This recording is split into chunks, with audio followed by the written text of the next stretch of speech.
ഇന്ന് നമുക്ക് ഒരു അപ്പൂപ്പൻ്റെ അമ്മൂമ്മയുടെയും കഥ കേൾക്കാം. പണ്ട് ഒരു ഗ്രാമത്തിൽ ഒരു വീട്ടിൽ ഒരു അപ്പൂപ്പനും ഒരു അമ്മൂമ്മയും ഉണ്ടായിരുന്നു. അവർ ഒരു വലിയ വീട്ടിലാണ് താമസിച്ചിരുന്നത്. വലിയ വീടാണെന്ന് മാത്രമല്ല, അവരുടെ വീടിന് ചുറ്റും ഒരു വലിയ പറമ്പുണ്ട്. ആ പറമ്പിൽ നിറയെ മരങ്ങളുണ്ട്. എന്തൊക്കെ മരങ്ങളാ?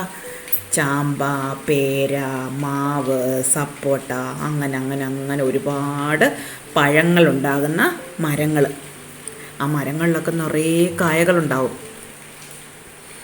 അപ്പൂപ്പനും അമ്മൂമ്മയും ഒരെണ്ണം പോലും ആർക്കും കൊടുക്കത്തില്ല. അണ്ണാൻ വന്നാൽ ഉടനെ കല്ലെറിഞ്ഞ് ഓടിക്കും. മരങ്ങളിലെല്ലാം ഒഴിഞ്ഞ ടിന്നുകൾ കെട്ടിയിട്ട് കമ്പ് കൊണ്ട് അടിക്കും കിളികളെ ഓടിക്കാൻ. മുറ്റത്തൂടെ ആരെങ്കിലും പോയിട്ട് അപ്പൂപ്പ ഒരു മാങ്ങ തരുമോ, അമ്മൂമ്മേ ഒരു ചാമ്പയ്ക്ക തരുമോ എന്ന് ചോദിച്ചാൽ കൊടുക്കത്തില്ല. കുറേയൊക്കെ വീഴുമ്പം അവർ പിറക്കി തിന്നും. ബാക്കിയൊക്കെ ഒരു ദൂരെ കൊണ്ട് കളയും. തൂത്ത് കൂട്ടി ദൂരെ ഒരു കുഴിയിൽ കൊണ്ടുപോയി കളയും. എന്നാൽ പോലും ആർക്കും കൊടുക്കാറില്ല. അവരുടെ വീടിൻ്റെ മുന്നിലൊരു റോഡുണ്ട്. ആ റോഡിൽ കൂടെ കുട്ടികൾ സ്കൂളിൽ പോകും. അപ്പോൾ ചില ദിവസങ്ങളിൽ അവർ വന്ന് ചോദിക്കും, അപ്പൂപ്പ ഒരു നെല്ലിക്ക തരുമോ, അപ്പൂപ്പ ഒരു ചാമ്പയ്ക്ക തരുമോ, അമ്മൂമ്മേ ഒരു മാങ്ങ തരുമോ എന്നൊക്കെ ചോദിക്കും. കൊടുക്കുമോ ഇവർ? ഇല്ല. ഓടിച്ചു വിടും പിള്ളേരെ. വടിയെടുത്ത് അടിക്കാൻ ചെല്ലും. ഇങ്ങോട്ടങ്ങും ആരും വരണ്ട, ആർക്കും തരത്തില്ല എന്ന് പറയും. അങ്ങനെ അപ്പൂപ്പനും അമ്മൂമ്മയും കൂടെ അങ്ങനെ ആർക്കും കൊടുക്കാതെ മരങ്ങളെല്ലാം അടക്കി ഭരിച്ച് ജീവിക്കുകയായിരുന്നു. അങ്ങനെ ഇരിക്കും. ഒരു ദിവസം എന്ത് പറ്റിയെന്നറിയാമോ? അപ്പൂപ്പൻ്റെ വീടിൻ്റെ മുന്നിൽ ഒരു വലിയ പേരമരം ഉണ്ടായിരുന്നു. ആ പേരമരത്തിൽ നല്ല മഞ്ഞ നിറമുള്ള തുടുതുടുത്ത പേരയ്ക്കകൾ നിറയെ ഉണ്ടായി.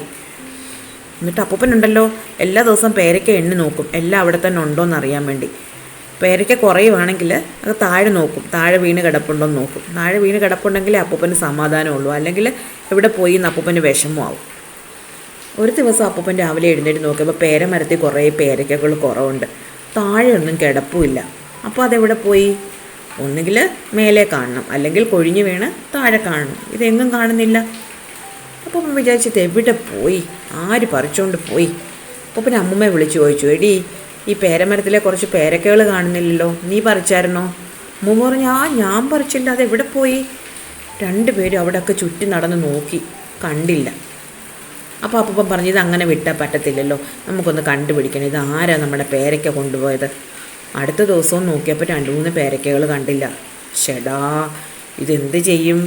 അപ്പൂപ്പൻ എന്ത് ചെയ്തു? അടുത്ത ദിവസം രാത്രി പമ്മി മരച്ചോട്ടിൽ പോയി പാത്തിരുന്ന് നോക്കി. അമ്മൂമ്മയും കൂട്ടിരുന്നു. രണ്ടുപേരൂടെ ഒരു റാന്തൽ വിളക്കൊക്കെ വെച്ചിട്ടിങ്ങനെ നോക്കുകയാണ്. അപ്പോൾ ഉണ്ട് ഒരു മരപ്പട്ടി ഉണ്ട്. പമ്മി വന്ന് മരത്തെ കയറിയിരുന്ന് തിന്നിട്ട് പോന്നു.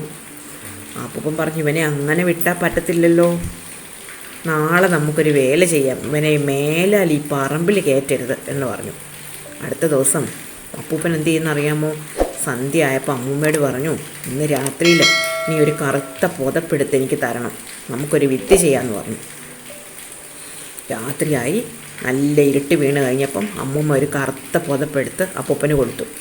അപ്പൂപ്പൻ ആ പുതപ്പ് ദേഹം മുഴുവൻ അങ്ങോട്ട് പൊതിഞ്ഞിട്ട് മരത്തിൻ്റെ മേലേക്ക് കയറി. എന്നിട്ട് അമ്മൂമ്മയോട് പറഞ്ഞു, നീ ഒരു വടിയും പിടിച്ചുകൊണ്ട് താഴെ നിന്നോണം. മരപ്പെട്ടി വന്നാൽ ഉടനെ ഞാൻ അവനെ ഉന്തി താഴെ ഇടുമ്പം നീ എന്ത് ചെയ്യണം? കയ്യിലിരിക്കുന്ന വടിയും കൊണ്ട് അവനെ അടിച്ച് ശരിപ്പെടുത്തണം. ഇനി മേലാൽ നമ്മുടെ വീട്ടിലെ പേരയ്ക്ക തിന്നാൻ ഒരു മരപ്പെട്ടി പോലും ഇങ്ങോട്ട് വരരുത്. അങ്ങനെ അപ്പൂപ്പൻ മരത്തിൻ്റെ മേലെ നോക്കിയിരുന്നു. അമ്മൂമ്മ മരത്തിൻ്റെ ചുവട്ടിൽ വടിയൊക്കെ പിടിച്ച് റെഡിയായിട്ടിരുന്നു. കുറേ നേരം ഇരുന്നു. എന്ത് പറ്റിയെന്നറിയാമോ? മരപ്പട്ടിക്ക് അപ്പൂപ്പൻ്റെ മണം കിട്ടി. അതുകൊണ്ട് മരപ്പട്ടി വന്നില്ല. മരപ്പട്ടിക്ക് രാത്രി നല്ല കാഴ്ചയാണ്, അത് കാണാനും പറ്റും. അപ്പോൾ എന്തായാലും അന്ന് രാത്രി മരപ്പട്ടി വന്നില്ല. അപ്പൂപ്പന് കുറേ നേരം കാത്തിരുന്ന് കഴിഞ്ഞപ്പോൾ അങ്ങ് ഉറക്കം വന്നു. അപ്പൂപ്പൻ കണ്ണൊക്കെ തുറന്നൊക്കെ പിടിച്ചു നോക്കി, ഒരു രക്ഷയില്ല. അവസാനം അപ്പൂപ്പൻ അങ്ങ് മയങ്ങിപ്പോയി. മരത്തിൻ്റെ മേലെ ഇരുന്ന് ഉറങ്ങി എന്തു പറ്റും? താഴെ വീണു അപ്പൂപ്പൻ പൊത്തോന്ന് താഴെ വീണതും താഴെ ഇരുന്ന് അമ്മൂമ്മ ഇങ്ങനെ മയങ്ങി വരുമായിരുന്നു. അപ്പോഴാണ് ശബ്ദം കേട്ടത്. അമ്മൂമ്മ കയ്യിലിരുന്ന വടി വെച്ച് അപ്പൂപ്പൻ്റെ പുറത്തിട്ട് 2 അടി അങ്ങ് കൊടുത്തു. അപ്പൂപ്പൻ അയ്യോ എന്ന് വിളിച്ചു പോകാൻ തുടങ്ങി. അപ്പോൾ അമ്മൂമ്മ വിചാരിച്ചു, അയ്യോ ഈ മരപ്പട്ടിയാണോ? മരപ്പട്ടി എന്താ ഇങ്ങനെ മനുഷ്യൻ കരയുന്ന പോലെ കരയുന്നേ? അപ്പോഴാണ് അമ്മൂമ്മയ്ക്ക് മനസ്സിലായത് അപ്പൂപ്പനാടി കൊണ്ടത്. അതോടെ 2 പേരുടെയും പിശുക്കൊക്കെ നിന്നു. ഇങ്ങനെ തല്ല് കൊള്ളുന്നതിലും ഭേദം, മരപ്പെട്ടി കൊണ്ടുപോകുന്നതിലും ഭേദം ആർക്കെങ്കിലുമൊക്കെ കൊടുക്കുന്നതെന്ന് അവർക്ക് മനസ്സിലായി. അടുത്ത ദിവസം തൊട്ട് പേരയ്ക്കയും ചാമ്പയ്ക്കയും നെല്ലിക്കയും മാങ്ങയും ചക്കയും സപ്പോട്ടയും ആത്തയ്ക്കയും ഒക്കെ അവർ പിള്ളേർക്കും നാട്ടുകാർക്കും ഒക്കെ കൊടുത്തു തുടങ്ങി. ഇഷ്ടമായ കഥ? അടുത്ത കഥ അടുത്ത ദിവസം.